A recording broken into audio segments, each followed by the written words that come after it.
Namaste, this is Sai Deepak here. I've just been on a fantastic podcast with Sumit Sharma for Vichar Manthan. I hope this panoramic conversation on Bharat and Dharma, including the fate or the destiny of British Hindus, is of use to you. I urge you all to watch it, subscribe to the channel, and share the content with as many people as possible. Vande Mataram.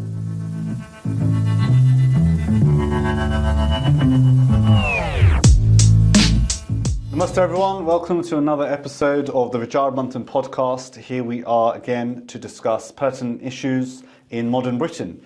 Let's look at these issues, let's look at the challenges we face today with a dharmic lens, one with plurality, one that is cohesive to society, one that encourages liberty, freedom, expression, but deeply rooted in cultural nuance. And to do exactly that, I'm very proud to have our guest, Mr. J. Sai Deepak ji. Namaste, welcome to the show. Thank you for being here with us. Thank you. For those that don't know, Sai ji is a barrister at Delhi High Court and the Supreme Court of India, is a commercial litigator, and one of his recent writings, he's an author of a book, India, that is Bharat, and there's a second part to that, India, Bharat and Pakistan, and I hear there's a third, maybe a fourth, and a fourth as well, and a fourth one coming too. Yeah. And I think, and you'll have to help me understand this a bit better, some of the summary of what you're saying is India needs to be decolonized, and the constitution especially needs to be revisited. Is that right? So I think it's broadly correct. What I'm trying to say is perhaps when I refer to mental decolonization of Bharat, I'm asking for us to be cognizant of the received biases and prejudices about our own culture, thanks to the experience of colonization and the fact that the education system that we continue to follow is the product of the colonizer, or it has emanated from the mind of the colonizer. So surely he had no reasons to be charitable to our culture. So I don't think this is just an archival study of the past, but because these influences continue to exist in the present and show themselves up in our conversations on a regular basis, including our language. The idea has been to hold a mirror to our past and ask ourselves, how much do we truly know about ourselves, and do we suffer from a multiple personality disorder as a civilization, and is it time that we try and become aware of it, and then ask ourselves what can we do after having become aware of it. On the constitutional front, I'm saying that if the society has suffered a certain degree of fissure within its consciousness, then is it possible for it to have embraced a constitution which is completely indigenous, and therefore is it legitimate and reasonable to conclude that even the constitution suffers from that kind of a cognitive bias or a cognitive dissonance, where it tries to straddle two boats. One is the sense of self through its own lens, and second is the predominant lens, which is the lens adopted by the outsider towards Bharat. Okay. So I don't have a conclusive answer on which of these two is the constitution leaning towards. That perhaps I'll be in a much better position to hold forth on after I'm done with the fourth book. But as of now, I believe that I'm moving in the direction that perhaps we need to be extremely circumspect of our constitutional positions as well as our cultural positions, because both of them are heavily influenced by subconscious or even unconscious biases.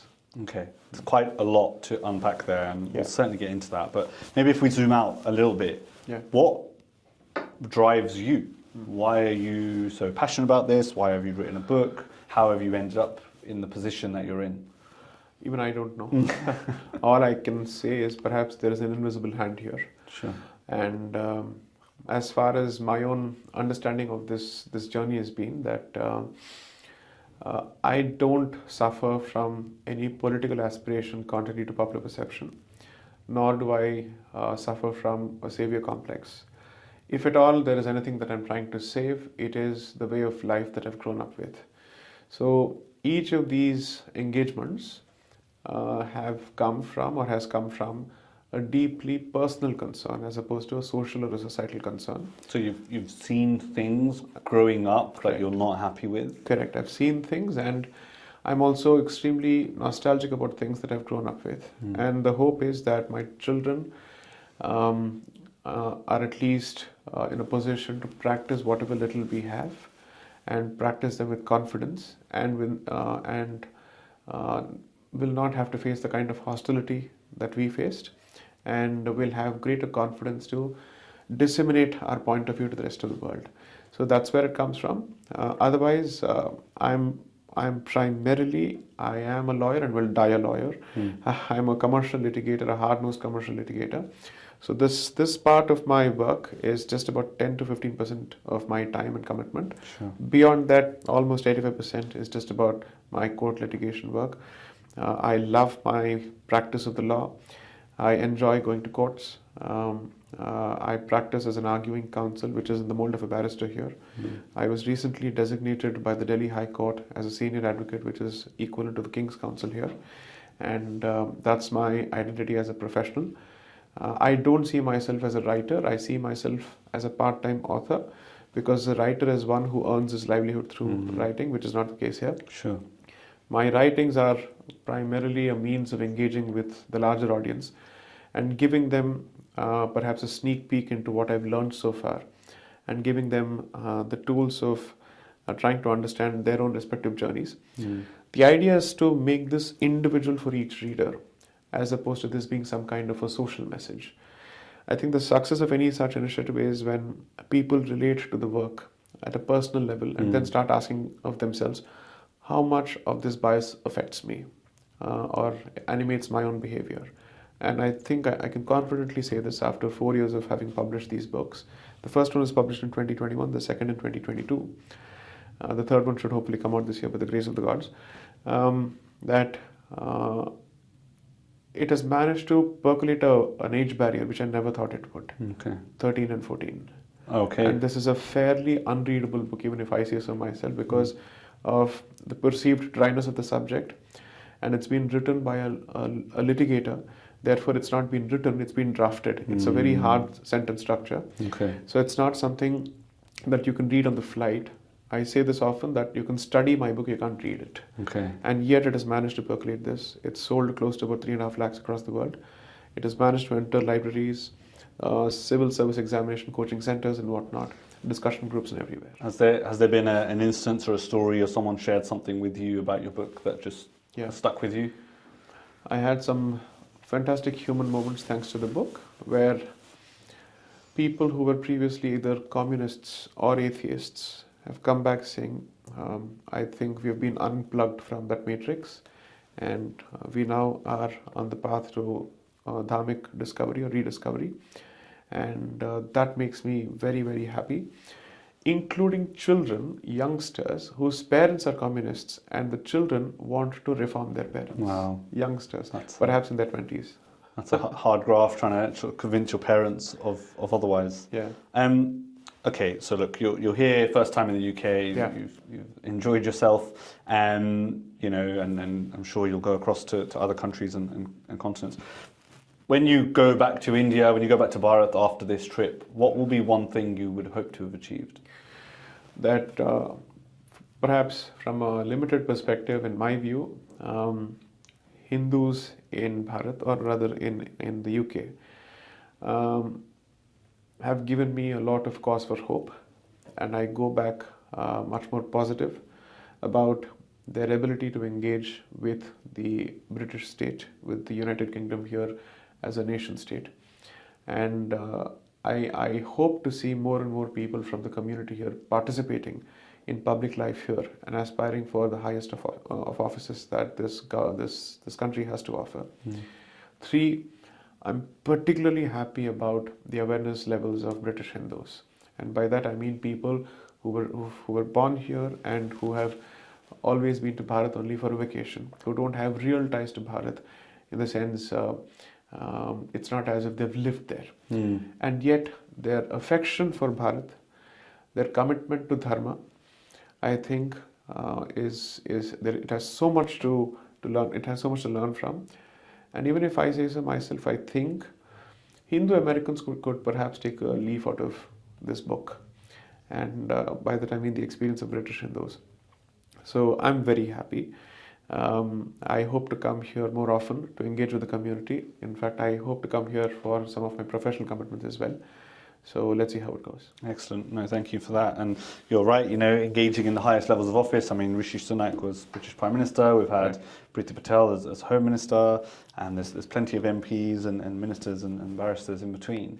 But even if we just look at public life, British Hindus, British Indians contribute of the highest levels. Doctors, pharmacists, you name the industry. Right. And crime levels on the opposite are down at the bottom of that. So when it comes to contributing to the society after having to have adapted to it, I think there's a lot to be said. And it's interesting what you say about sort of people that maybe have less ties or were not born or maybe not brought up in India. Both my parents were born in India, in Punjab. I was born here. I feel I have ties back home, and I call it back home. But equally, there's probably lots of people that don't have that. Right.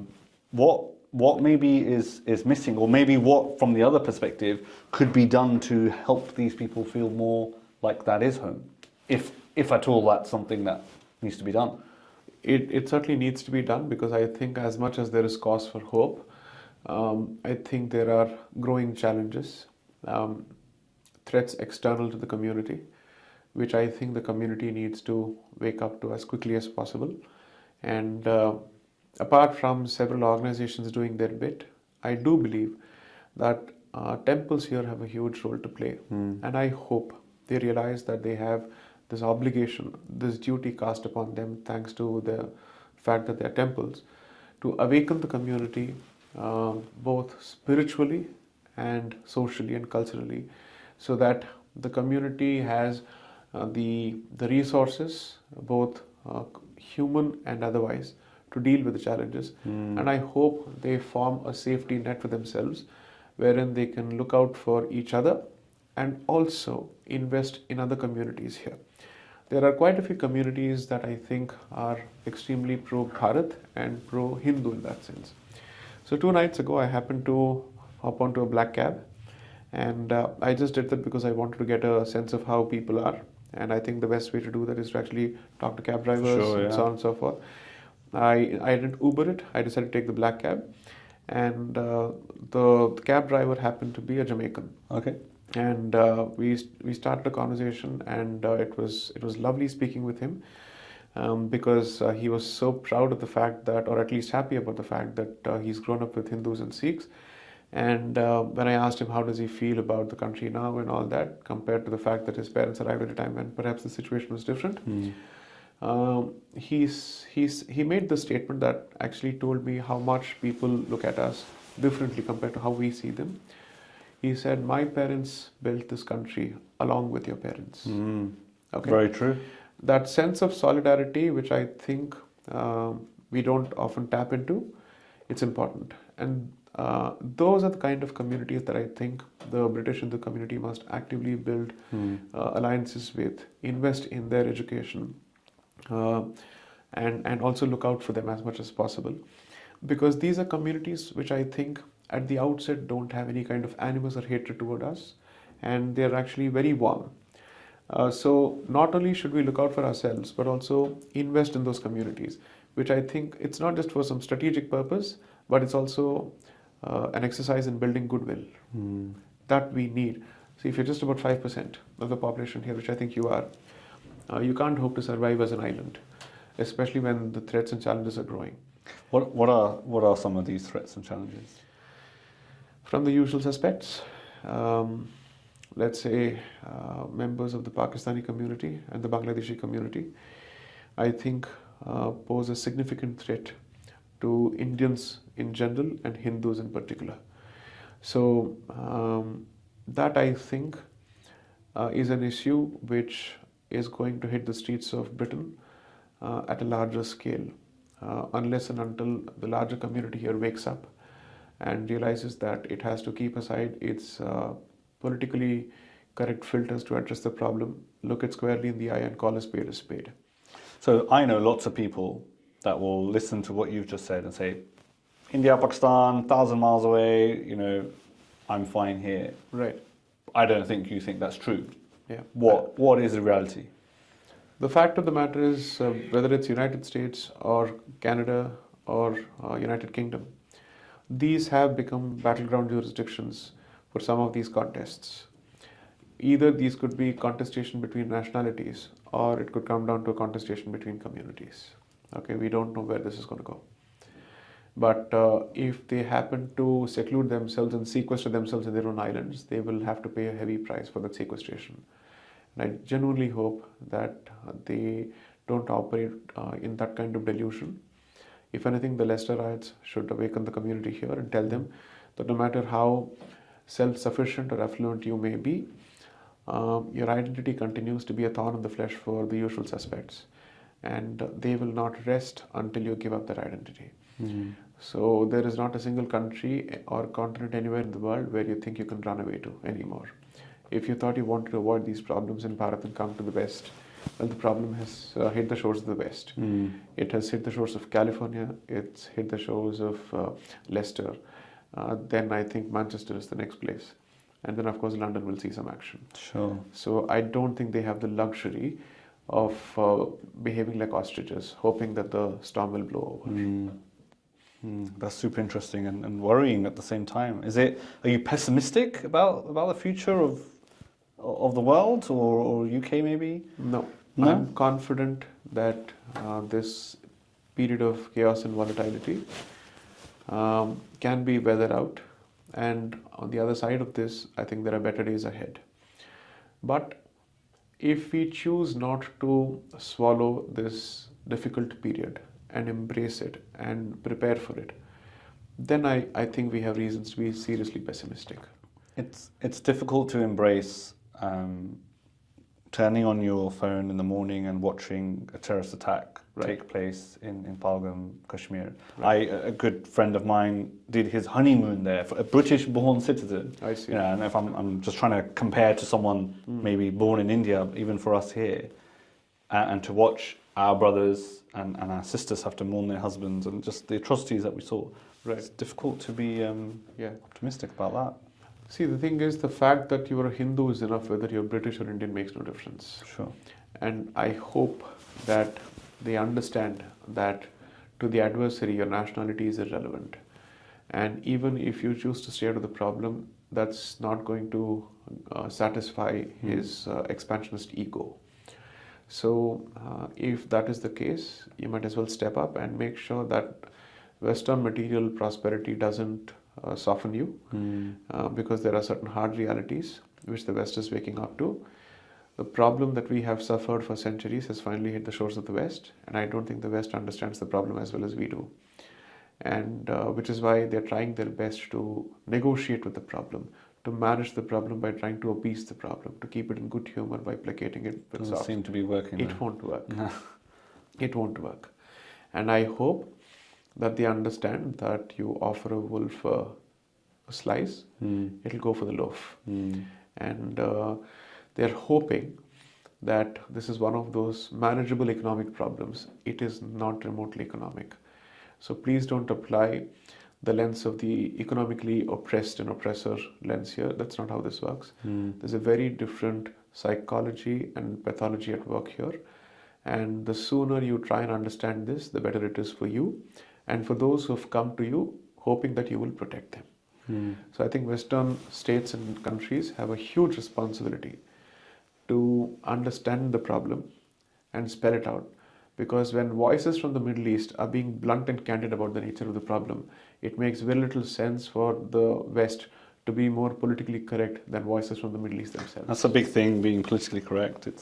You see it rampant through sort of media and news outlets, but I think you're right. You know, even Saudi statesmen and media outlets, they're very, very blunt about what they think the problem is.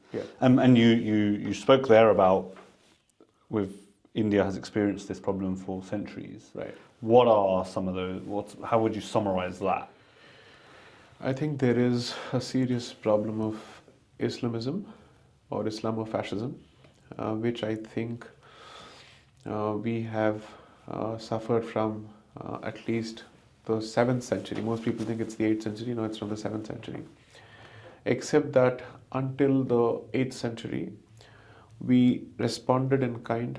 We drove them back, and then from the invasion of Sindh in 712 CE, Common Era, is when the problem finally comes to the shores of Bharat. We fight them again for close to 3.5 centuries before they finally entered Delhi. They did not cross the Sindh for close to 3 centuries because of the militant resistance and pushback that was given to them by Hindu rulers. That problem continues until it culminates into the partition of undivided Bharat, resulting in the creation of Pakistan. And ever since, we've had a different problem altogether, because Pakistan sees itself as the successor state of all those invaders. In fact, the founders of Pakistan call themselves the successors of Muhammad bin Qasim, and they believe the first Pakistani was Muhammad bin Qasim, whereas Muhammad bin Qasim was an Arab. Right. So Pakistan has a serious paternal disorder where it looks for a father in Turkey, it looks for a father in Central Asia, it looks for a father in Persia, it looks for a father in the Arab world. So I don't know how many fathers does Pakistan want. That's a dire situation that you paint. Let's maybe switch gears a little bit. What are you optimistic about? What's going good for the world? Where is greatness prevailing? How is Dharma spreading? So I believe that there is greater awareness around the world of what Dharma is and what Bharat is. And I think it's a significant function of our current economic position, and which tells me that no matter how good you may be, if you don't have the money, you will not be respected. Okay, that applies as much at the individual level as it does at the national level or the international level. So people are finally beginning to take notice, and they know that this country means business. It has the ability to withstand shocks and defend itself and give it back to the aggressor. And I think in the West, there is a greater understanding of Dharma, its sustainable aspects, its environmental friendly aspects, its insistence on respect for nature, and the inherent respect for genders, the existence of a divine feminine, the insistence on consumption with some degree of restraint, the insistence on giving materialism its due only to the extent necessary, and then focusing on the inner self. These are all aspects which are now global. And that, according to me, bodes well for the world, because I think the world is better off with greater understanding of Dharma, because Dharma in that sense is not a religion in the same mold as, let's say, an Islam or Christianity. It's a different understanding of universe, comes from principles of natural existence, which are then blended in the form of religion for common consumption. It's not something that emanates from a rule book of sorts. Sure. It emanates from human experience and human consciousness. That, I think, has managed to impress the best minds of the West and the rest of the world, which I think will see itself translate to more and more people embracing it. Okay, that's. I was going to ask you for a definition of Dharma, but I think you've summed up the lived experience of such. And there. So maybe if we think about British Indians, British Hindus wanting to reclaim an Indian cultural identity, living outside of India, what could that look like in practice? So, I'll give you an example. Yeah. Good friend of mine, part of the Vichar team, he's like, I'm going to start wearing dhoti. Okay. I said, great. Yeah. Where will you wear it? Are you going to wear it on the bus, on the underground? There's going to come a point where I don't know if that works. Okay. What do you think? I actually think that the West is ready for ethnic Indian attire, even in formal spaces. And I would completely support your friend's initiative. Two, I think that visible symbols of your existence or your faith do make, they help you stand out in public. And I don't say this for the sake of standing out in public. But you see, as long as you don't exist in the public space and you don't claim your space in those spaces, it's as good as you not being present.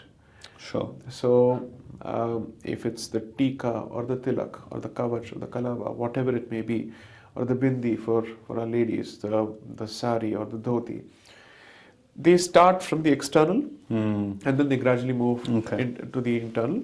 But the external is certainly important both for the consumption of the world as well as for you to practice it on a daily basis so that you know where you come from. So that's your way of tying back to the mothership. That's fine. I can appreciate that. Generating that awareness. And then, maybe you get asked a question and you can back it up. Exactly. And then you can go into more detail about the internal stuff. And definitely things like yoga, meditation of the greatest gift, they say, that Bharat has exported.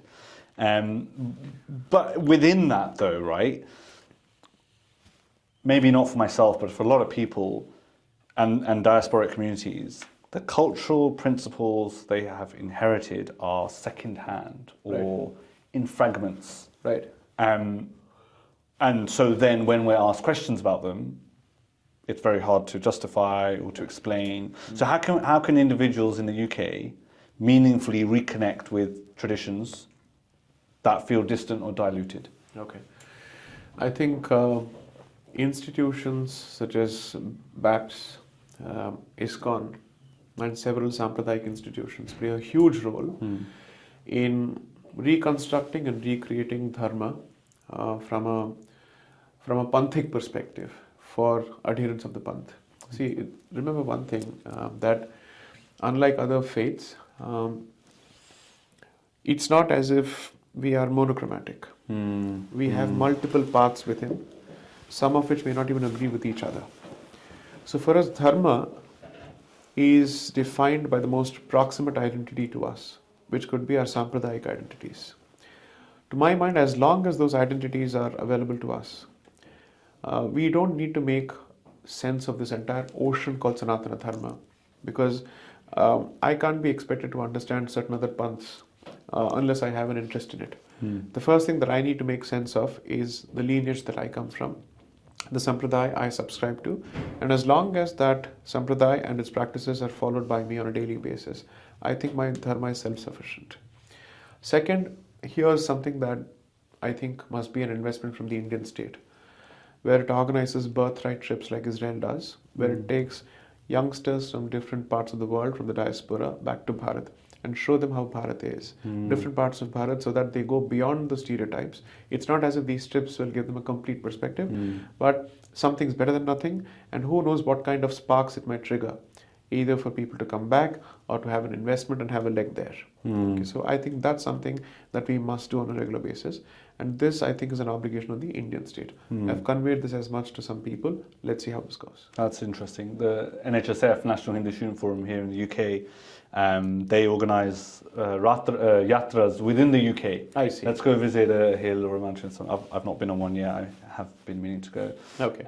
But equally, there's another organisation, Youth for Seva, who do organise trips for undergrads to go back to Bharat. Oh, wonderful! I didn't know that. Work in an environment or a school or a shelter for sort of 6 weeks period of time and live like they live. So there are attempts at that, but yeah, I think you're saying it needs to come from the Indian state and to channel back. To show that it continues to have an interest in investment in the community. Yeah.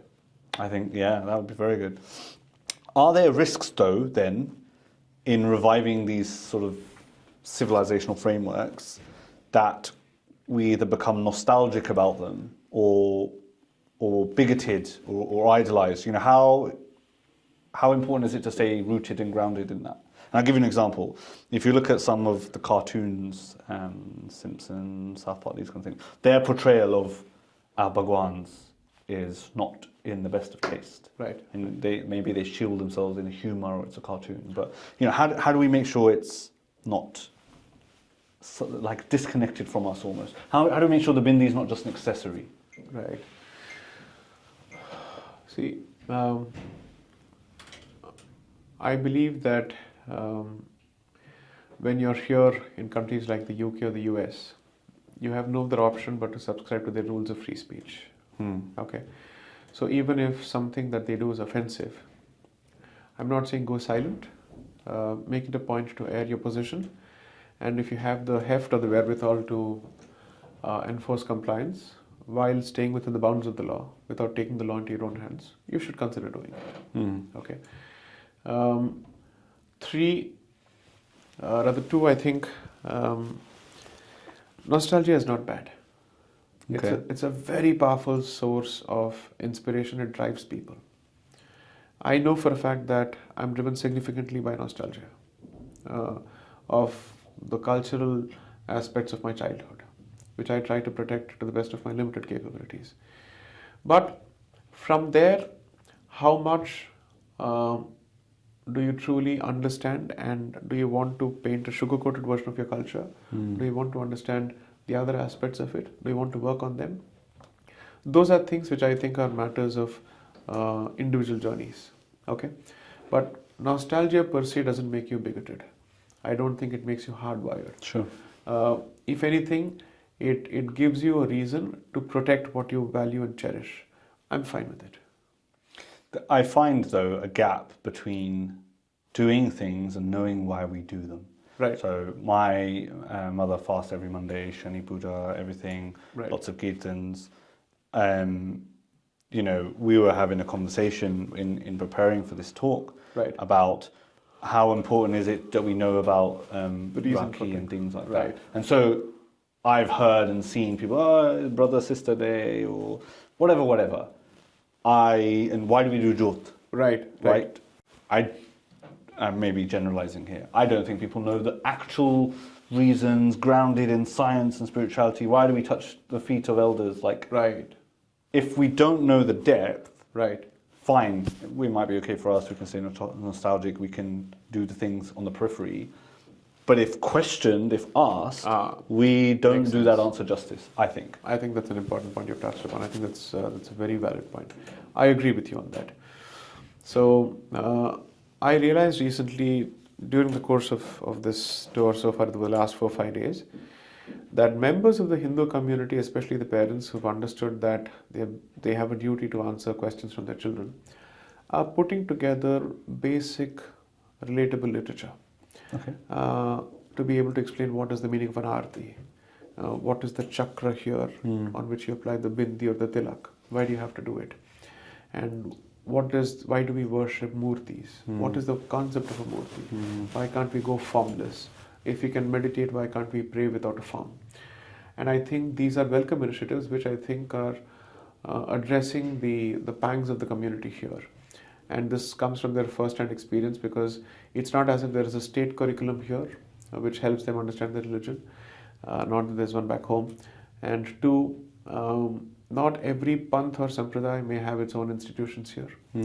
And three, I'm not sure of how vibrant the temple community here is.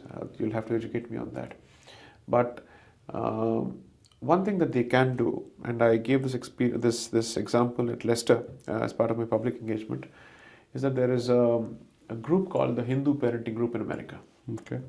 And they have put together literature to help students or other children across America, and especially parents, to answer this very specific issue of addressing problems and questions, so that they have the mechanisms to deal with campus bullying, when they're shamed for their identity or they feel attacked.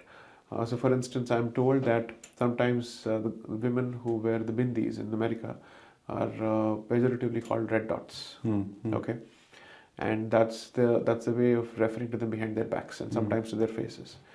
So they've tried to educate communities, and if someone's interested in a DEI training, they're interested in inserting our literature as part of it. So please understand who we are and don't be ignorant about it. So maybe you could consider taking a leaf out of that experience and provide a guide for parents first before they actually provide something for the children. Sure. And most importantly, I think parents must realize that children learn from what they see as opposed to what parents say. Definitely. So lead by example. Have a basic sadhana, or let's say what I call a nitya karma in place, a daily routine. And those are the kind of routines that help children with the mechanisms to deal with situations when parents are not around to help, the community is not around to help. And in the off chance they're alone, they don't feel lonely. Yeah, no, that's a good point, I think. So Hindu American Foundation, we've had Executive Director Sahagji Shukla on the podcast wonderful. as well. So definitely I see a lot of their content and what they're producing out there. In the UK, there is the Hindu Education Board, and they are speaking to parents to go to your children's schools and say, we want to do an assembly on Diwali. Right. And here is some information packs. Here's the way to conduct that. Right. An organisation called Vani Speakers who help to train those people, public speaking engagement. So I think those things exist, few and far between. Right. I remember growing up, going to Shaka, there's a book we got called Why Do We? It told you, why do we do arti, why do we touch Right. the elders? But I still feel there's a gap between published literature, organizations, people wanting to help, and reality. Right. And I think you hit the nail on the head there with the children will do what you do. Correct. And so my daughter is 10 months old. She sits with my mum, her dadi, while my mum does arti. And although my child can't speak, she's like singing on. She knows it's arti time, so there's something going on here. Right. And hopefully we proceed with that a little bit further. Yeah. Let's switch gears a little bit.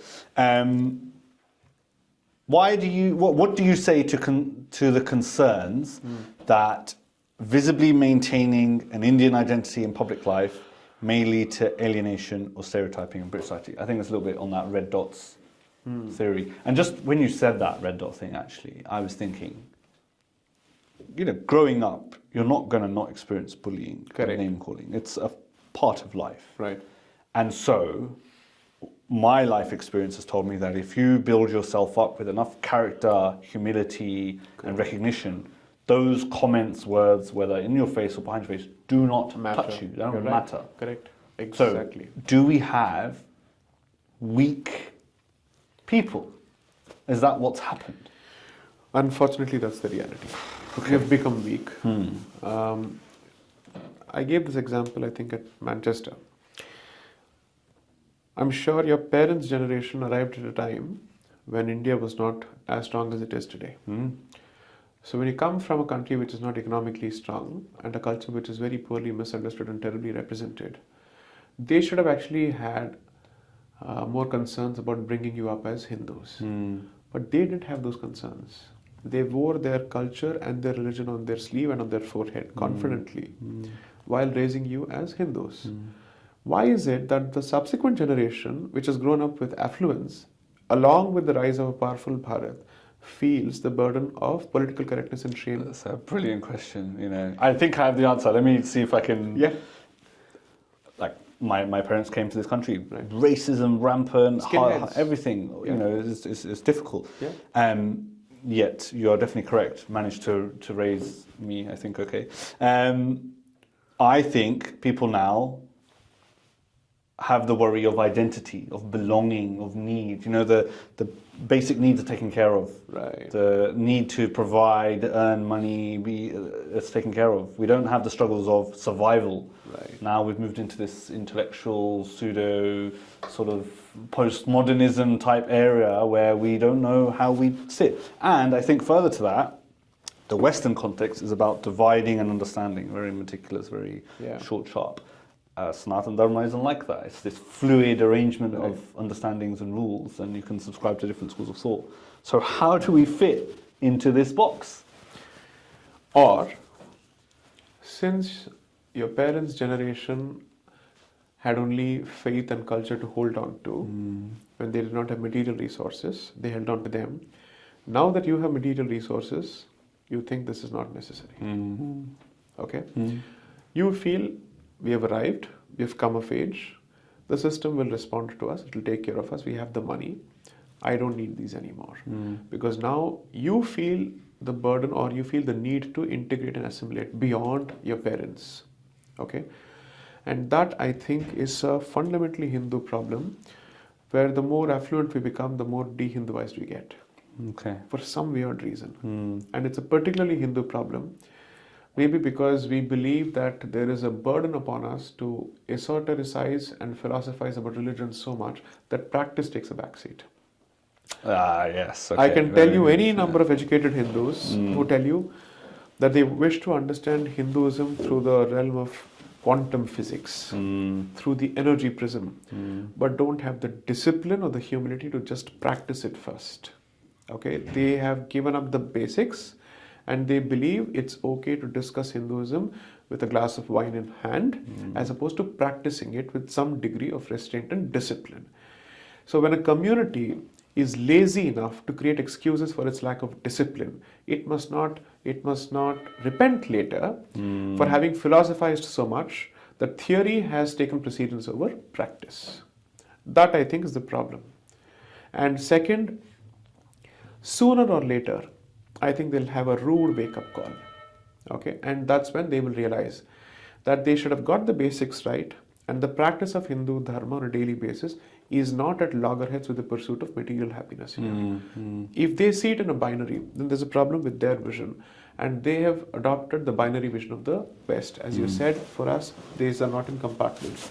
It's not a walled garden, they don't exist in silos, you can do both. Now I have a simple question to ask. Are you much more intelligent than rocket scientists back home who worship and pursue the highest orders of science? If not, what's your excuse? Yeah, it's a great, it does hit the nail on the head there. And even just sort of talking about practicing, you know,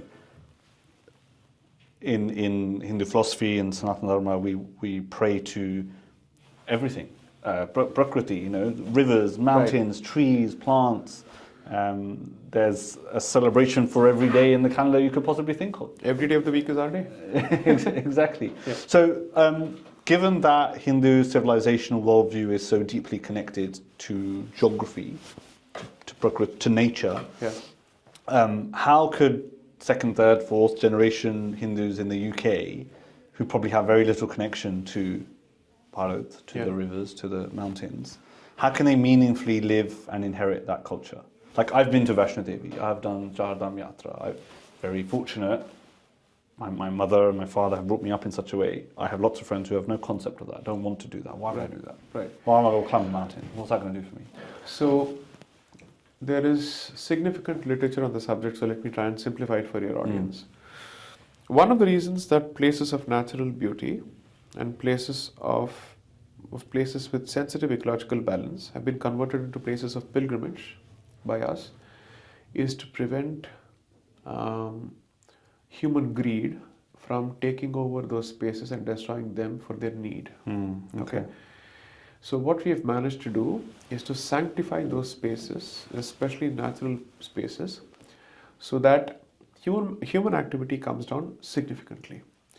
Now, you can apply the very same logic to your adopted homelands by building temples or ashrams in places which you think deserve attention in terms of ecology. Okay, as opposed to letting it be converted into just another piece of real estate, which could be run over by vested interests.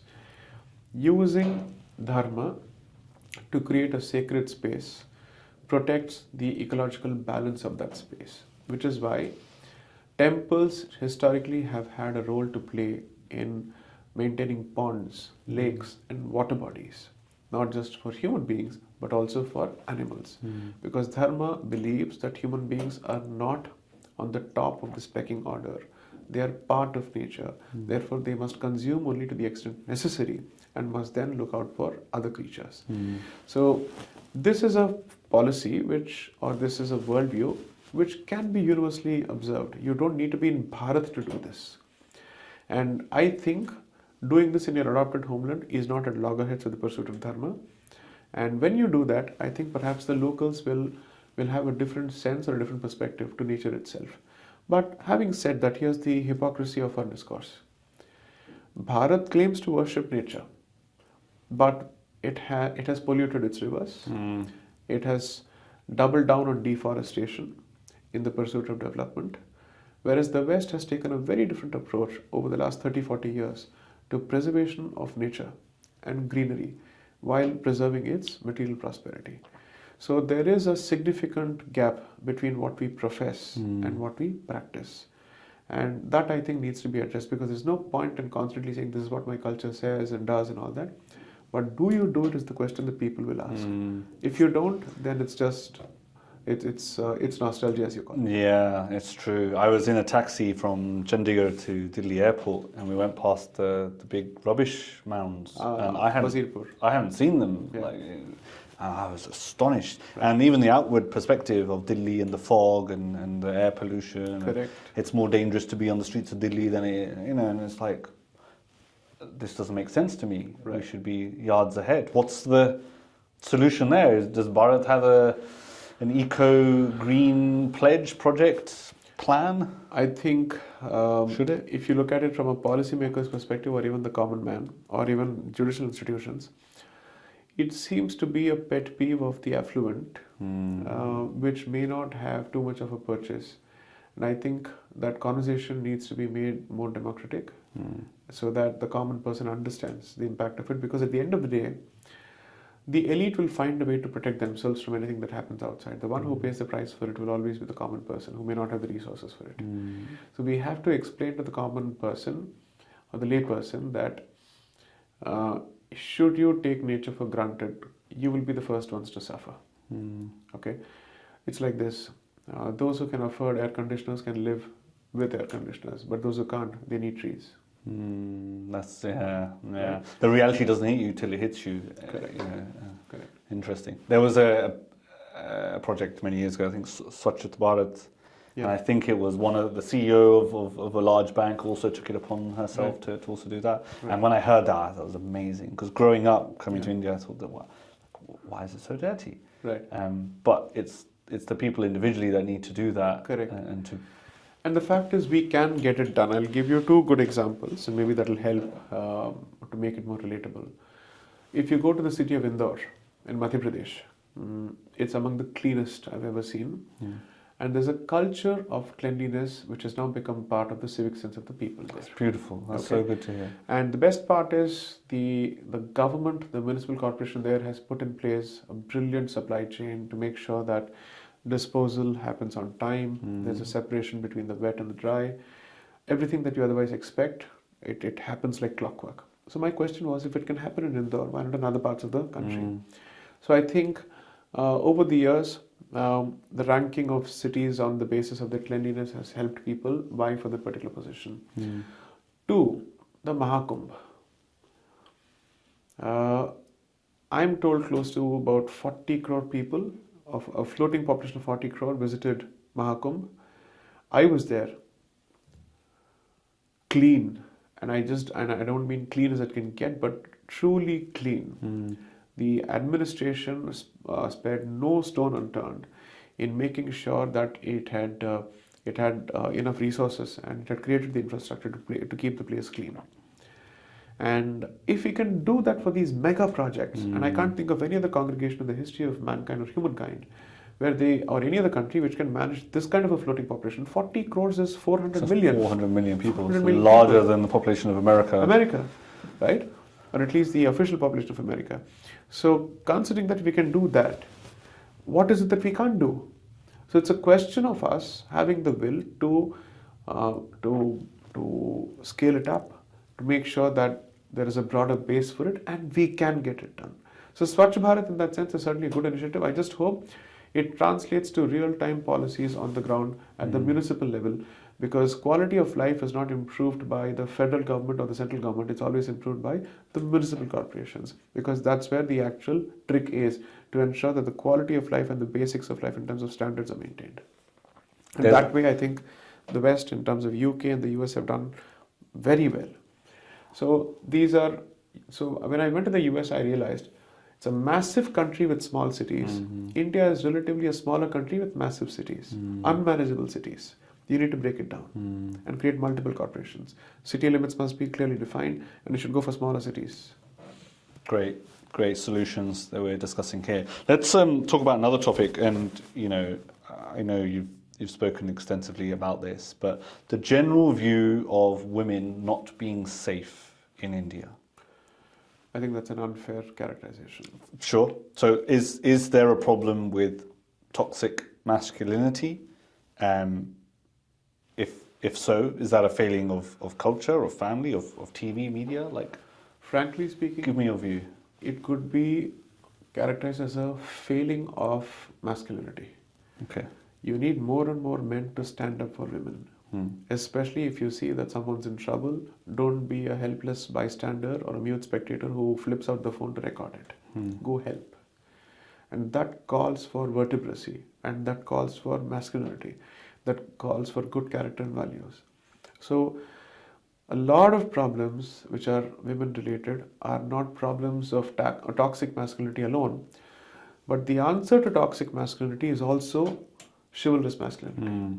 Because if you have to push back at the predator, you need someone who's as strong, who's able to, and whose values are in the right place, right? that I don't think is a patriarchal statement. That is plain and simple reality of life. Sure. To be fair, just consider the scale of Bharat, the population of Bharat, and then you ask yourself, how many such instances do you actually have? I'm sure I'm going to be told, but there's a possibility that they're not even being reported. Well, I could say the same thing of other countries. What about what has happened in the UK? Surely people of the UK are in no position to comment on the safety of women after what they've allowed to happen. With the grooming gangs and scandals here, it's, and like a lot of those stories just don't make it to the surface. And the funny part is the complicity of the administration here and the extent of the rot and the depth of it. Surely you're in no position to talk about the safety of women in Bharat, because we haven't had. So there have been pockets where there have been organized groomings by the same kind of suspects, but here this has been industrial scale, to the extent that victims didn't even know who to approach. Parents had no recourse to any kind of remedies because they just were too scared, thanks to political correctness, that they didn't have the guts to actually report it or act on it. Compared to that, look at Bharat. And there is still an active population that is willing to push back on it. There are portions of the administration which will not allow this kind of things to happen. See, it's such a large country that one or the other person will stand up and make a noise about it. So our population certainly helps us. Two, I've been to the West so often. I regularly frequent America. In the best of their cities, I'm told not to step out after 7:30. Yeah, as I say, you got in a black cab the other day, as long as it was in central London, But you're very right, I think, about several points here, and data, I think, is one of them. And I think the rape capital of the world is in Europe. Correct. So it's a good point to be made.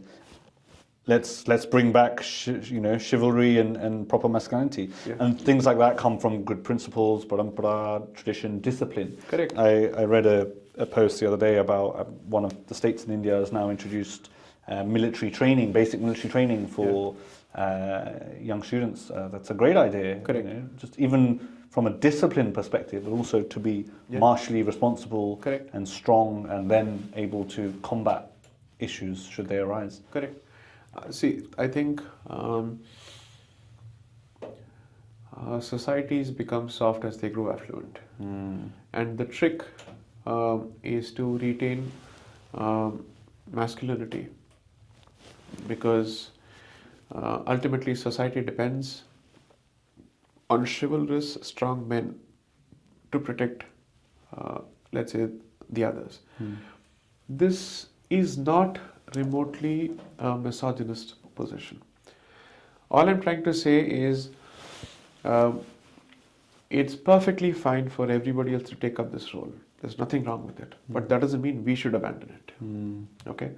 There's a reason why even today in 2025, when you look at composition of the armed forces or the paramilitary forces, it's predominantly men. They take to those jobs as quickly as possible, because those are jobs that perhaps that they are prepared for or designed for. Okay? And as much as certain ultra politically correct agendas would not allow us to say these things, I do believe that every society that devalues or undervalues proper chivalrous masculinity ultimately pays the price for it in one way or another. It leads to that society being taken over by a savage horde. That's what happens. I think there's a great quote from Swami Vivekananda about the measure of society is based on how it treats its women. That's so important. Right, Saiji, I could spend hours speaking to you, but I want to do a quick set of questions to see, and these are not going to be such small topics, but the concept of defining religion versus way of life. Religion comes in the form of a top-down command and typically emanates from a book. A way of life is the product of lived experience, and it emanates from your communion or interaction with nature, which is why way of life, as we call dharma, is otherwise what we call the natural order of things, and therefore there is some kind of a cosmic balance or design involved in it. It is not the product of a top-down revelation in that sense. Sure. Okay, it's not an instruction.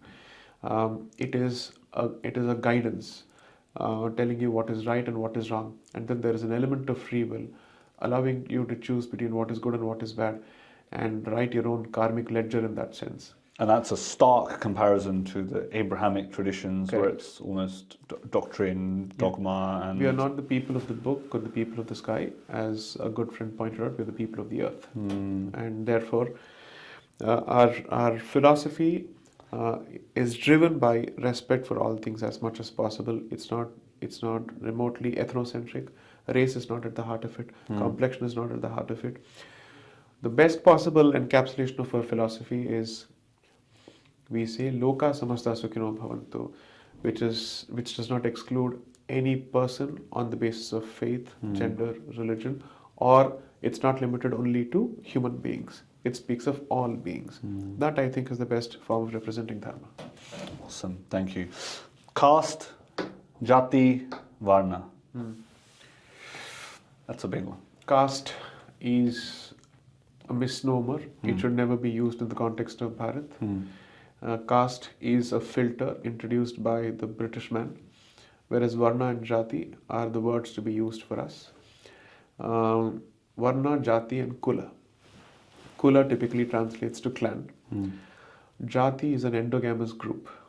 Varna is a consciousness filter, which means Varna has 4 boxes: Brahmin, Kshatriya, Vaishya, Shudra. And Jatis are fit inside these boxes. One, depending on their professions, depending on the rules they follow, they are put in these boxes. Okay. At time T0, Varna is equal to Jati because there is no intermarriage. Sure. It's all endogamous marriages. As more and more intermarriage took place, more Jatis were created. So Varna has always remained 4, but more Jatis came out of these intermarriages. Sure. And then the question was, which Jati would fall under which Varna, depending on their profession or the characteristics that they displayed. Are they martial? Are they knowledge traditions? Are they mercantile traditions? Or do they take up agriculture, so on and so forth? So that is how you have the division. Caste is a blood filter which has a Portuguese origin, which the British man imposed on the Varna Jati complex because he couldn't understand Varna That's and Jati. his way to understand So it. his framework of reference was caste, so therefore he brought caste to Bharat, but we never had caste in the first place. We had Varna and Jati. But it's still a problem today, this caste shadow. This castification of Varna and Jati has created such a huge problem because our history is so mangled because of this. The way he has straitjacketed our castes, or rather our Jatis, it's almost as if, see, it's like this. The same Jati could move between different Varnas depending on its social status in different points of time. But caste fixes the position of Jati forever. And that is bad. So which is why I do believe that when we discuss caste in the Indian context, we need to separate caste from Varna and Jati. And fortunately, there is emerging scholarship, or there's been some significant scholarship on this front from a lot of scholars. But we need to do more because caste is being weaponized on campuses and against Bharat, against Sanatana Dharma. And it's unfortunate that even Indians are contributing to this by participating in motivated studies, as opposed to helping us solve the problem. They wish to entrench the problem to the detriment of Bharat. Absolutely, and I think I'll leave in the show notes some great resources that we can use to help combat some of that. I've seen videos of you speak about this at length, but let's summarize it. The Sabrimala case. Yeah. It's a celibate deity who's a Naishthika brahmachari, which means a brahmachari for eternity. And there are very clear rules laid down for a Naishthika brahmachari in terms of who he can come in touch with, who he cannot. Assuming for a moment that a similar rule or vow were to be observed by a female deity, similar restrictions would follow in terms of who could visit in terms of gender. The thing about an Naishthika brahmachari, and especially because Hindu temples observe an energy equation, it's a masculine energy that moves upward. In that sense, the energy of that space is conducive primarily for men and for women who are not in the reproductive phase anymore. If women of reproductive age groups enter that temple, what it does is that it has, at least the belief is that it has a harmful effect on their energies and their ability to reproduce, their ability to have children or bear children. Now, if you believe that this is a bunch of balderdash, then you should not visit the temple, because then this is faith. It also has its own logic. If you don't subscribe to it, you have no reason to visit it and insult the feelings of those who believe in it. I've given this example before. Let's say you and I, or you and someone else, is watching a movie in the confines of your home, in the privacy of your home. You can make the loudest of noises and disturb each other. But the moment you enter a movie hall, you have a duty to keep your mouth shut, because there are others who have paid to watch the movie. You have to respect the rules of the community. So if you want to create your own temple and set your own rules, go ahead and do it. But if there is a traditional temple that's been established under the rules of scripture, then you have no right to violate those rules because you wish to pursue an individualistic agenda. Do that elsewhere. That's not the place you do it. So that's some fantastic detail, I think a lot of which people generally don't know, or they haven't managed to look it up. Right. Why was it made famous? What was the case about? Which power was trying to come in and believe do that what? a set of motivated petitioners with no understanding of the temple and with no profession of faith in the temple wanted to seek access to the temple. The good part is the women of Kerala stood up to this and they said, you will not enter the temple. So women themselves said, you cannot, because this temple has a certain practice and we are ready to wait. So they launched a campaign called Ready to Wait. Okay. And in response to the petitioners, and there was a worldwide movement of people saying you cannot violate the sanctity of the temple and you can't make this the battleground for your woke agenda. We presented multiple examples before the court where there are instances of similar temples dedicated to feminine deities where there are severe restrictions on the ability of men to participate or even enter. And we showed multiple examples of such institutions across the world, including in Japan. So we said, this is not discrimination, this is diversity of spaces. And some spaces are dedicated to a particular form of deity, a particular form of energy, where the attendant rules shall follow. And if a constitutional court has to rewrite all these rules, then it is no more a secular institution. It has become a religious institution that is rewriting the rules of religion for each temple. And that's not what a constitutional court is supposed to do. So we said hands off. So the first verdict was against the temple.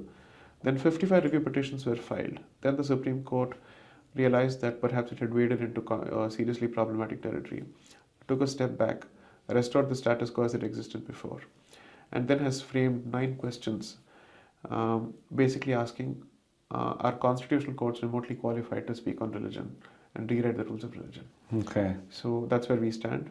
Those questions are yet to be answered. Okay. So we'll see where this goes. We'll see where it goes, for sure. Who is one of your civilizational icons? Who would you like to sit down and have a discussion with? Adi Shankara. Okay. Why? Because through the sheer power of argumentation, he managed to defeat the detractors of Sanatana Dharma, the Vedic tradition, and he also managed to defeat is a poor word, to convince them of his position, and they became his disciples. They were appointed as the first Madhadipatis of the seminaries that he established. And the judge of the debate would be the wife of the adversary, okay. who would agree in favor of Adi Shankara. Wow. Okay? And by the age of 32, Adi Shankara had traversed the entire length of Bharat about 7 times, okay, on foot, obviously, and had established and had connected this land through multiple centers of pilgrimages. And he's also the founder of the Dasnami sect, which has 2 divisions, the Astradharis and the Shastradharis, okay. meaning bearer of arms and bearers of knowledge. Several military or warrior sects that you find till date are the products of his founding. Oh, wow. So that is Adi Shankara's contribution. Very nice. And if there is, we see him, at least we are followers of Adi Shankara, and we see him as an avatar of Shiva.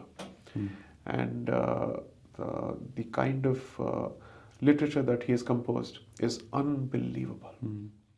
And according to me, Adi Shankara represents among the finest knowledge and spiritual traditions of Bharat, who remains relevant till date, particularly in an era where you're looking at a battle of ideas and ideologies. I can't think of a better role model than Adi Shankara. So I certainly look up to him. Thank you. There's a book called Catolianomics, right, by Sriram Balasubramanian. He's a good friend of mine. Yeah, he came on the podcast. We did a session. I learnt a lot even just by talking to him. Okay. But I'll leave a link in the show notes as well. What happened in Phalgam? What's India doing about it? What should we feel? I know we spoke about it earlier, but if you could summarize.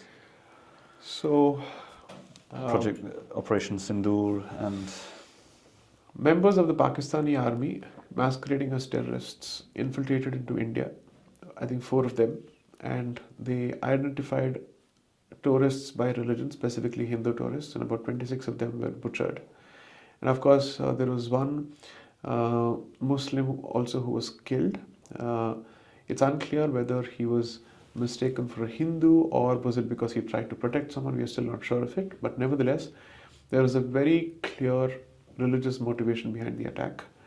And I think it was a horrendous attack where husbands were shot dead in cold blood and execution style in front of their wives, and the wives, the sindoor of the wives were wiped off, and they were told, go back to Modi and tell him that we did this. And I think this was perhaps the most significant terror attack on the soil of Bharat after several years.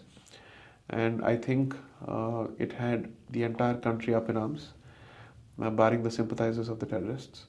And fortunately, I think the government responded in kind, I would say proportionate, and even if it had been disproportionate, I don't care. I welcome it. And as opposed to letting it prolong, the message was sent. I think 11 bases of the Pakistani Air Force were attacked. At least hundreds of soldiers of Pakistan were killed. And along with it, a message was sent that India has the capability to strike deep into Pakistani territory. And even if it were to be supported by its so-called all-weather friend China, India was more than up for the task without international support. Whether the United States stood by us or not didn't make a difference. We did what we had to send a message and to protect our own turf. And this, according to me, represents a new normal where we have decided that every terror attack will get a military response. And in addition to that, I think finally India has suspended the Indus Water Treaty, a treaty that was unfairly negotiated by Indians in favor of Pakistanis, where close to 80% of the water of the Sindh River flows into Pakistan and it's for their consumption. Finally, I think the screws have been tightened on Pakistan. Wow, some powerful words there, a lot to think about. Tell me about beef in India. I have no idea. It's a problem, there's something going on. Communists and motivated parties are hoping to normalize beef consumption to deliberately hurt Hindu sentiments. And it's unfortunate that some idiot Hindus are falling prey to it because they see this as just as a lifestyle choice. The very same people would have no problems going to some other country to respect some sentiments with respect to protected species of animal if it happens to have a religious tone to it. So all their bleeding heart tendencies, which are reserved for other cultures, somehow take the shape of cold-heartedness when it comes to their own culture. Vanish when it comes. So, which is why I said it's a self-loathing tendency, hence the need for decolonization, so that they know what they're talking about.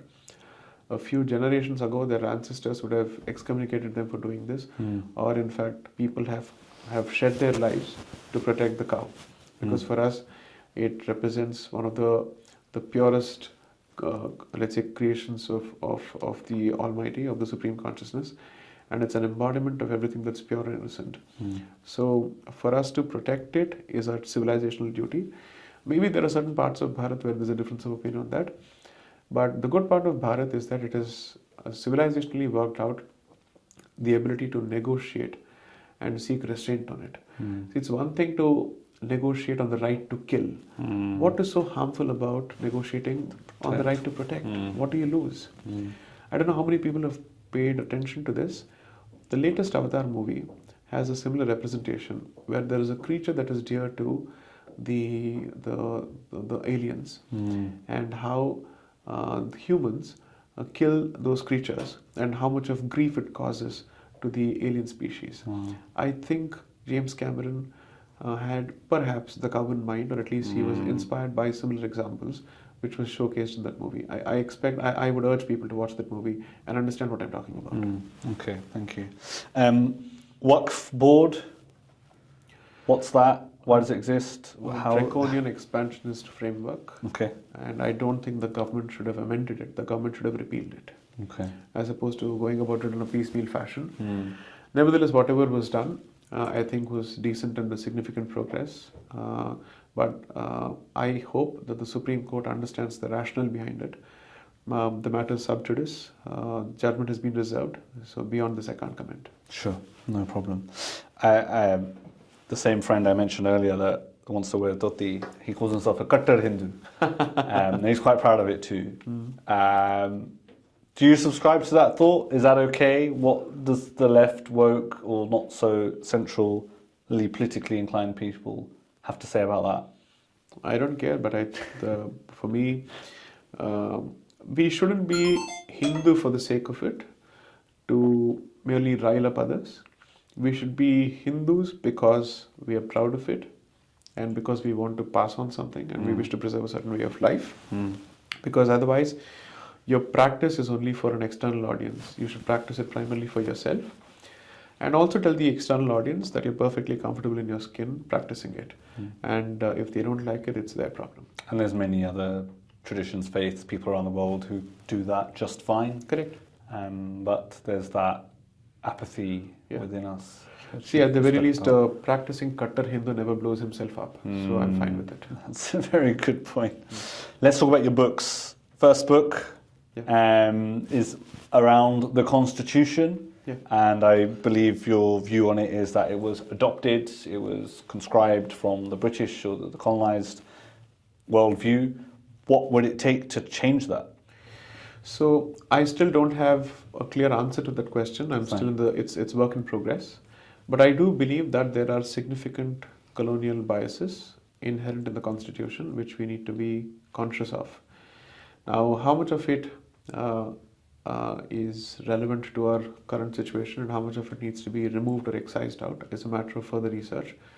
But I do believe that as a society, our colonial biases have manifested themselves in multiple places, and the Constitution is one of them. So why else would you think of interpreting or writing the Constitution in English? And why would you give so much of primacy to a language which is not even remotely Indian, right? Clearly, the ones who took over from the British after the British left were anglicized elites, and that obviously is reflected in our administrative structure, our bureaucratic structure, and the constitutional framework and our institutions. The hope is that we make it more Indian, not because we are xenophobic, but I think every community, every self-respecting community has the right to fashion its institutions based on its own values and history. And I don't see why should the Hindu community be deprived of that right. So that's where I come from. Fair enough. You don't have an answer specifically to the question. Yeah. What needs to be put in place to have that answer? Or how long are we talking? See, it's a political answer. My answer from a sociological perspective is, if we become aware of these biases, there's a decent chance that a colonized document may still not affect us. Okay.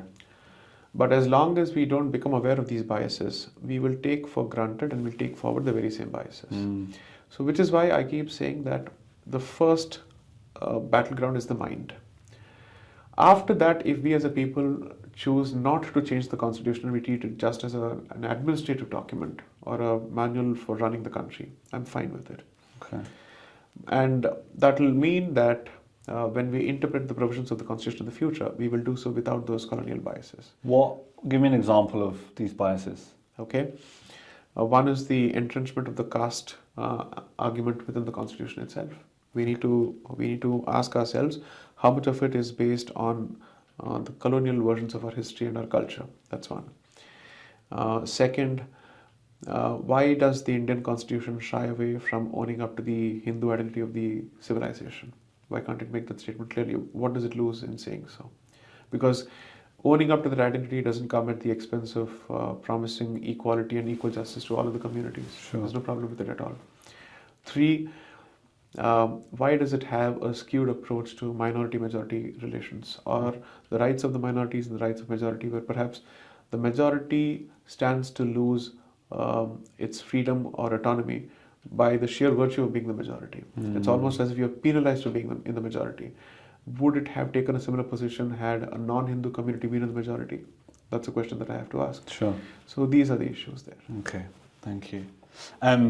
Second book is India, Bharat, Pakistan. That's more about partition and the horrors that come from that. No, so we have not yet reached that stage. It covers the period from the fall of the Mughal Empire, after the death of Aurangzeb in 1707, until the end of the Khilafat period in 1924. I'm trying to identify the seeds of Pakistan 200 years before it was proposed. Okay. I make the point that Pakistan is not a 20th century movement. It's an 18th century movement. And it predates the creation of Pakistan by at least 3 centuries. Wow. That's the point, or 2 centuries. That's the point I'm making. What's the third and fourth book about? The third book covers the period from 1763 until 1935, when the Government of India Act of 1935 was passed, which is the predecessor to the Indian Constitution, where I'll cover multiple movements, including the communist movement, the Sangathan movement, the founding of the Hindu Mahasabha, and all these movements. So the final book will cover the period from 1935 to 1950. So the idea is, you chart the journeys of each of the actors who played a role in the forming of the constitution. You first create those characters, and then you see how these forces work in creating the constitution, so that people know how many different strands or points of view found their way into the constitution. So I'm right now fleshing out the characters and their arcs. I will then tell the story in the final book. Sure. Yeah. Will there be a fifth book? No, I hope not. I'm done with the series by 2026. Because there's a law that says work expands with time. So one book has become 4 books. I can't do beyond this. Where do you see India in 100 years? Hopefully, you will see what I call Pax Indica, which is the Indian peace. Right now, they say we are in Pax Americana, and previously it was Pax Britannica, which means peace in the world under the sway of the British, peace in the world under the American sway, and now I hope for Pax Indica. People were hoping that there would be a Pax Sinica, which is a Chinese peace, but I don't think their expansionism helps. So they have not even managed to establish peace around in their own neighborhoods. I don't see them doing it the world over. So the hope is that we establish Pax Indica and we usher the world of Bharat, the age of Bharat, where Bharat is not just a country or a superpower, but it's also an idea. And that is the fond hope. Sure. And I think it's evident from afar, India's on the moon. There's so many things that it seem to be going well, especially with the current government and the way things are moving, and people like yourselves coming out of Bharat and helping the rest of the world realize and understand what is Sanatana Dharma. Final message then to British Indians, British Hindus, people living in the West, in understanding India, understanding Bharat, understanding Dharma, and maybe what they can do in their lives to carry on this enactment. These are exciting times for Bharat and Dharma. Join the party, otherwise you'll miss out on it. It's going to be one hell of a ride. It's not going to be easy, but it's going to be a fantastic roller coaster that this generation must be a part of. And I'd rather participate in this than sit this one out. It's an opportunity of a lifetime to contribute to what I call the Indic Renaissance, and this is going to happen whether someone likes it or not. And it's not going to be limited to the territory of Bharat. It's going to be across the world, wherever Indian diaspora is present. So I would request the diaspora to stand up, make itself count, and be and take an active part in what I call this Mahayagya of Bharat's reclamation of its position as the Vishwaguru. And may Mahabharati inspire all of us to contribute to her rise, because the sleeping giant has slept enough. She must wake up. Brilliant. Thank you very much, Sai for joining us on the Vicharamantan podcast. Thank you for being here with us. Thank you so much. It was a pleasure. Thank you so much.